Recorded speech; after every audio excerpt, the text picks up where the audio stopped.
இந்த ஆவாரம்பூ அனைத்து வகையான சத்துக்களும் இதில் இருக்கு. சர்க்கரை நோய்க்கு ரொம்ப சிறந்த மருந்து இது. நீரழிவு நோய் உள்ளவர்கள், சர்க்கரை நோய் உள்ளவர்கள் இதை குழம்பு வச்சு சாப்பிட்லாம். ரொம்ப அருமையாக இருக்குது. காளாங்குழம்பு மாரி இருக்கும். இந்த பூவை பறித்து போட்டு எங்கள் அம்மாலாம் குழம்பு வைப்பாங்க.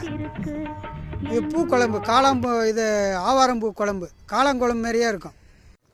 இதை தொடர்ந்து சாப்பிட்டுட்டே வரும்போது நோய் எதிர்ப்பாற்றல், நம்ம உடம்பு வந்து பொன்னிறமாக மாறும்.